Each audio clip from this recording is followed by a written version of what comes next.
Hey, what's going on, everyone? And welcome to episode 51 of the Alec Walt Show. I'm your host, Alec Walt, alongside another very special guest. And today, we're talking about the Portland Trailblazers. The Blazers' regular season begins Wednesday night. And joining me to talk about all things Trailblazers and more is Travis Demers, Portland Trailblazers radio broadcaster. Travis, welcome back, man. I really appreciate you joining me. Yeah, of course. I'm glad I could do it when not from my car this time. So Yeah.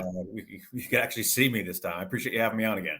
So this year, obviously, things are a lot different with the NBA COVID-19. Last year, you couldn't travel. This year, you could travel. Just tell me, even though it is the preseason, still getting going, what is it like back in that routine as a traveling broadcaster here with this team? It's kind of weird, but then at the same time, like I was thinking about this when we were on the way to the game in Phoenix yesterday. We were on the bus, and it didn't feel like it had been 19 months since the last time we did this. And it's funny, the last time that we did a road game was in Phoenix, and so the first road game 19 months later, we're going back to Phoenix and just getting into the routine. There are little things that are different, but it's also been so long, and since the last time we traveled, I had another kid, and Congratulations. thank you. He's 15 months old now, so I was around for the entire first 15 months of his life, and then Nice. my oldest is 3.5, so it's a little different being away from him because he understands it, and it's I'm glad to be back on the road, definitely, but it's also a little weird being away from the family. All off season. We talked about this the last time you and I spoke. It's another off season of rumors. Could this player Yeah. go here? What's going to happen with the future of some of your stars? Here we are today, October 14th, as we record this show. Your backcourt remains in Portland. Pretty nice to see those two back here to fight for another trip here in the Western Conference. Yeah, it is, and there were some personnel changes, and I'm sure we'll talk about Yeah. those. But the players that they added, especially on the bench, well, they didn't really add anybody to the starting lineup. The guys they brought into the bench are all defensive-oriented players, right? And Chauncey Billups is a defensive-oriented head coach. That's not what Terry Stotts was. Terry Stotts was an offensive-minded head coach, and you can see that over the last handful of years. Well, the defense wasn't getting the job done, even though the offense was near the top in the league every single year. So, with the addition of Norman Powell late last season, they were able to bring him back and adding in the defensive players. There's always questions, right? Well, can a small backcourt that doesn't play defense win in the NBA? Well, it's not necessarily true. They don't play defense. CJ McCollum was actually in the 88th percentile in terms of two guards in on-ball defense last year. So he was a much better defender than people gave him credit for. So now with Norman Powell also in the mix and the players that they have defensively coming off the bench and Chauncey Billups, that backcourt is going to look different. The entire team's going to look different in a lot of ways. So because of that, I think the Blazers and Neil Olshey were, I don't want to say hesitant, but they wanted to see what they had with this group as they are before making any big changes. So since the last time we spoke, the only move you guys have made is the addition of Larry Nance into your front court. Just talk Yeah. about the addition and how he's going to make an impact on your team this year. Yeah, I really like Larry Nance Jr. So he can play the 4, he can play the 5, he can even play the 3 a little bit if he needs to, but he can defend multiple positions. So if he's on the floor with Yusuf Nurkic or Cody Zeller, he's going to be in there as a power forward. If neither of those guys are on the floor and he's in there, he's going to be a smaller center. And he's played that position a lot in his career. He's comfortable with it. He can step outside and shoot a 3. He's physical. He's a smart basketball player. He's a great team guy. All of these things that you want on your team is somebody who he's a role player, right? He's not someone who's going to start and play 30, 32 minutes a night and have that kind of an impact. But for what he does, a guy that doesn't have to have the ball in his hands, a guy that doesn't have to score, he doesn't care about the numbers. I think he's a terrific addition to this team. So we are in the preseason right now. The Blazers are 0-3. Certainly no panic by anyone there in the No. Northwest. But just give me your early impressions here. What have you seen out of some of these guys here in the preseason? Yeah, I think a lot of it is really just kind of feeling out what Chauncey Billups' schemes are going to look like, right? In the first preseason game, most of the starters only played the first half. In the second preseason game, the only starter to play at all was Yusuf Nurkic. And then last night in Phoenix, it was small minutes for most of those guys. Norman Powell didn't play in the second half. Dame and CJ both played in the low 20s. Nurkic played, I think, right around 20 minutes. So we haven't really seen a lot of that together. And because of that, I think there has been, over rotating on defense and giving up open threes. That's the two big stories of the preseason have been giving up too many threes and turning the ball over, right? And also, missing a lot of shots, which I don't think anybody's concerned about this team missing shots. They're going to make shots, but 26 turnovers in the preseason opener, 27 turnovers in the second game. I think it was 21 turnovers yesterday. It's just way, way, way, way too many.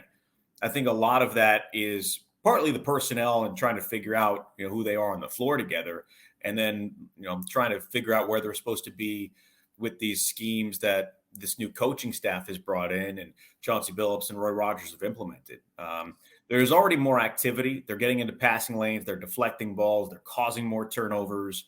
But the rotations with the ball, the swing, getting to open players, which we've seen quite a bit of, it's creating open shots for the opposition. And that's something that I think with time and more, comfort within where they're supposed to be defensively, I think a lot of that stuff will look better. They're still trying to figure out who that last roster spot's going to be too. So there's another battle there going on that a lot of fans are paying attention to. So you mentioned Chauncey Billups kind of getting used to some of his new schemes and things like that.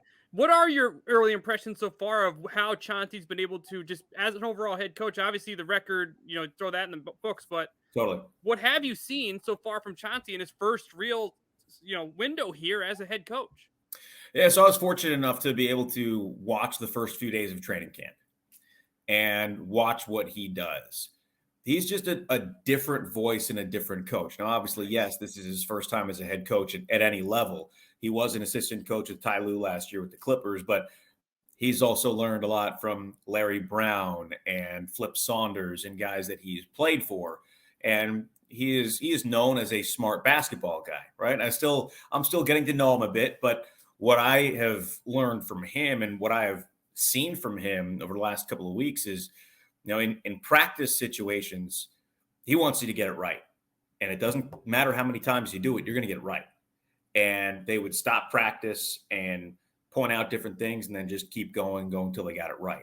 So the execution and fine tuning that execution, it will take some time, but he's going to hold guys accountable for not executing and not doing things the way they're designed to be done. And eventually it's all going to catch up. And I think it's all going to work very well. So just looking at the first couple preseason games, one guy that's really burst onto the scene is Dennis Smith Jr. Of course, a lot of people remember him as an early first-round draft pick a few years back. But tell me what you've seen out of Dennis. It is this burst or outburst something you think is legitimate, and he can be a backup point guard to Dame this season for the Blazers? Yeah, and I don't know if he's going to be the quote the backup point guard right now. It looks like that's Anthony Simons, but look, you can never have enough depth. And one thing that this team has right now, so the plan is with 15 roster spots available, full-time roster spots, they're going to keep 14.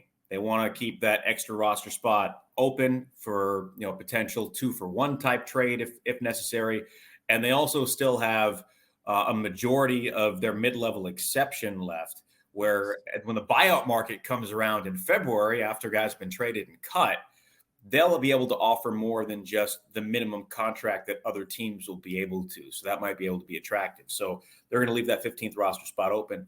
They also have two-way contract guys right now, the rookie Trendon Watford and the second-year guy Keldon Blevins. So they're going to roll with 16, right? So if you take out the two-way guys, because they're very young players who are still trying to figure out what they are, and Greg Brown III, who is the rookie second-round pick, that leaves you with 13 players in the roster. And I'm not saying those other guys can't contribute or won't contribute. It's just it's going to take some time for them to be viable NBA players. 1 through 13, whoever that last player is a viable NBA player who can play and contribute right now. So that depth in itself is very important. I've never seen this team have that kind of depth where literally every single player that you can put out on the floor is someone that has proven they can be a reliable NBA player. So with that last roster spot, it's Dennis Smith Jr., it's Quinn Cook, it's Patrick Patterson, and it's Marquise Chris. Clearly the best guy and the most impressive guy in the preseason so far has been Dennis Smith Jr., right? He's, because of his pedigree, because he was a top 10 pick, and again, he only played 1 year in college at NC State. goes to Dallas, ends up getting traded to the Knicks in the Porzingis deal, falls out of favor there, ends up getting traded to Detroit, and it sends Derrick Rose back to the Knicks, which was a great deal for them. But then he got time in Detroit, and he got hurt and missed the last 19 games of the season. So here's a guy that just a few years ago was a top 10 pick in the NBA, and now he's fighting to be on a roster. And I think that humbled him in a way. And I don't know if it's necessarily put things into perspective, but he has a relationship with Chauncey Billups, which helps. And he's playing with Dame and CJ and Powell and some of these other guys, which helps. So a very, very long answer to the question that you asked is he's been very impressive and he's aggressive. Didn't shoot well yesterday, 1 for 6, but the game before that, he started 7 for 7 from the floor. So he is somebody that is definitely athletic and can be a reliable player. And I don't think you can ever have too many guards. I think if they decide to keep him on the roster, I think a lot of people will be happy to see that. So I'm happy you mentioned the name Anfernee Simons. He's, again, going to be 22 heading into the season, has a couple years of NBA experience underneath his belt. He's obviously had a pretty productive preseason so far. What are your expectations for him? Is he a real candidate to break out here in 2021? He has to be. And he kind of was last year, a little bit down the stretch at the end of the season. But, a couple of years ago, Neil Olshey said publicly that Anfernee Simons has more raw talent than anybody on the roster. Anybody on the roster. At the time, Damian Lillard, CJ McCollum, Yusuf Nurkic, and a bunch of guys were on the roster. Yeah. Now, having that raw talent doesn't always equate to what you see on the floor. Last year, down the stretch of the season when he got more playing time, he ended up leading the team in three-point percentage at 42%. But 70% of the shots that he took were threes. This is a guy who won the slam dunk contest. This is a guy who's been athletic his entire life. What I've seen differently from him in preseason this year is attacking and getting to the rim and showing off that athleticism and finishing at the rim. He's going to have to be a distributor at times. He's going to have to continue to improve defensively. But rather than just sitting on the outside and being a sharpshooter or a catch and shoot guy, now he's attacking and penetrating and getting to the rim. And the Blazers don't have a ton of guys who do that. Dame and Powell do. CJ's never been that guy. CJ is a guy who will attack, but he'll pull up and fade away from mid-range. He's one of the best mid-range shooters in the game. But to have another guy who is athletic and can get to the rim and finish, that's huge. And I think that's the next step in the evolution of Anfernee Simons' game is not deferring to the veterans on the team and being aggressive like now we've seen he can do. So we've talked a lot about the depth here on this team. The starting lineup looks very solid. Simons could break out. Nance, a quality, productive player. A couple other solid names here on the bench. Looking at this roster right now, where do you think this team can go here in a very deep and talented Western Conference? Okay, now keep in mind, I work for the Blazers, so I do have a bit skewed vision on this, right? So the Western Conference is really tough, and we talked about this last time too. But you think about it, Kawhi Leonard is out for how long? Is he gonna be out for the year for the Clippers? While, yeah. Is Jamal Murray going to be out for a while? Well, they look pretty good in Denver anyway. The Lakers have a lot to figure out. Their roster is very different than it was last year. Can Utah continue to do what they did last year? Phoenix, again, another very good team. I don't know where they fit in the pecking order, but I think if everything breaks right, this could be a 50-win team and a top 4 seed. Does that mean 3? Does that mean 4? We've seen 50-win teams be the 6th seed before. So I think they could fit anywhere in that window from 3 to 6. I think anything lower than 6, if you're in the play-in, that's a disappointment. And anything above 3, obviously, is gravy at that point. But like you said, the Western Conference is so tough, and it's not just the teams that are in the playoffs. You get down to the teams that were on the outside looking in, and it sounds like Zion's going to miss the first couple of weeks for New Orleans, but the Pelicans have a lot of young talent. They're very good. Sacramento is getting better. Golden State, who technically was on the outside looking in, eventually Klay Thompson's going to be back, and they're very good. So it's hard to place, well, where are they going to be? 3, 4, 5, 6, whatever it is. But I think they have a chance of being a 50-win team. It might be a little slow starting, like the first week or 2 or 3 of the season, like we talked about, trying to get everything to come together might be a little slow. So that might hold them back a little bit. But I think 45 to 50 wins in a top 4 seed is got to be the goal. So I expect one team, you guys are more likely than not active for the most part at the deadline. You guys are a team that likes to do whatever you can to build a team around Damian Lillard to contend here in the Western Conference. One thing that we notice all the time is the buyout market. But what's the Yes. trend in the buyout market? LA, Brooklyn, anywhere where they have those mega stars, it seems like those guys are just following and signing Yep. those cheaper deals. Do you think the Blazers have done enough with this roster? It looks like you guys do have the chance to finish potentially top 4 or 5 in the Western Conference Yeah. for Dame to sit there and say, you should come to this team because we have the chance to make a run here in the West.